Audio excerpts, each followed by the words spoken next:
It's my feel-good breakfast show. Welcome back, you beauties. Thank you so much for rejoining our conversation as we have been timidly walking around the issue of anxiety this morning because it affects all of us, undoubtedly, and there are so many different forms. Could be a deadline, it could be a certain conversation, knowing that someone just doesn't like you. Whatever that trigger point is for you, there is something out there, and I think one for many of us, social media on a number of levels. Digital anxiety is a term that is also entered into our vocab, and with good reason. So we're going to unpack a couple of the angles here, and I know we are oversimplifying a very complex space, but we need to have this conversation. Chances are it's not just about protecting your kids, it's about protecting yourself. You might have a monologue, an internal conversation running because of all of the content that you're taking in that you're not even aware of. So we're going to get into it. One element which I'm not entirely sure, I suppose there are a lot of conspiracy theories around this, but do you ever feel like your phone is listening to you? All the time. Almost know. So we've been warned about turning off app permissions when it comes to using your microphone, those sorts of things. Now you suddenly wake up in the morning, turn your phone on, and you're being offered things that you spoke about but never knew about. Have you had instances where clearly Mr. Zuckerberg is listening? Oh, 100%. I literally had one this weekend, man. I was looking for, and it's so crazy, I was looking for a cutting board.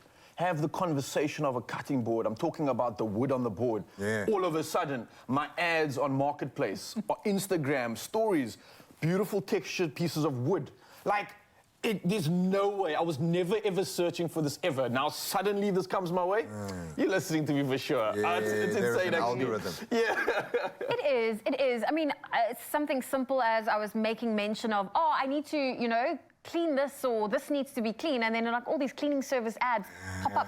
It's there. I'm almost so convinced that it's there that I want to use it to my favor. And I'm just like, I'm just going to, instead of Googling things, just talk about what I want in life, and it's definitely going to appear to me. You know what I mean? Manifest. Yeah. Who would have thought it was actually that easy? I absolutely love the fact that people are aware of it, and maybe this is the whole point, is we've had to become comfortable with knowing that someone's listening because we all rely on social media.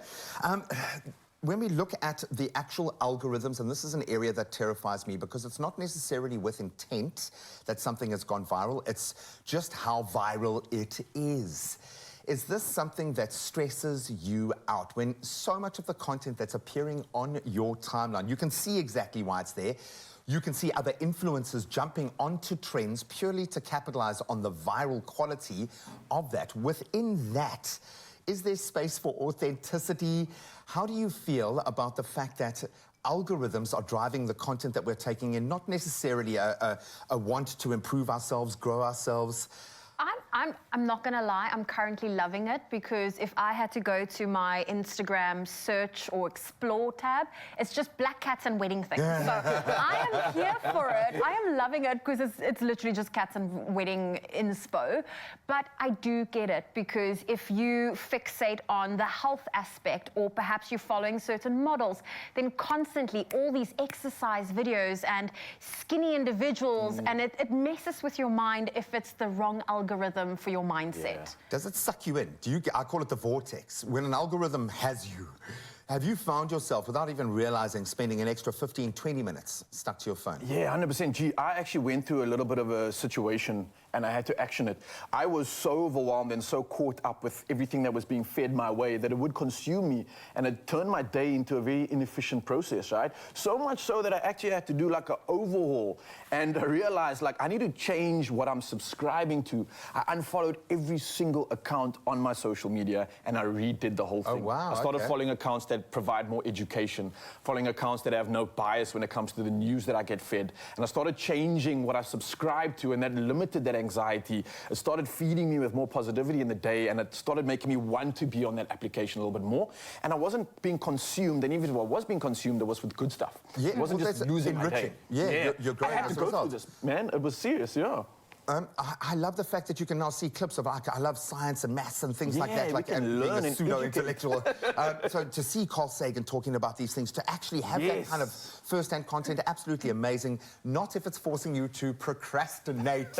And I think you've figured out a great way of being able to kind of stop that trigger. Are there elements of the digital world that terrify you? Are you experiencing first-hand digital anxiety right now? What is driving that? We would love to continue this conversation with you. And in fact, we'll delve in just a moment. Definitely.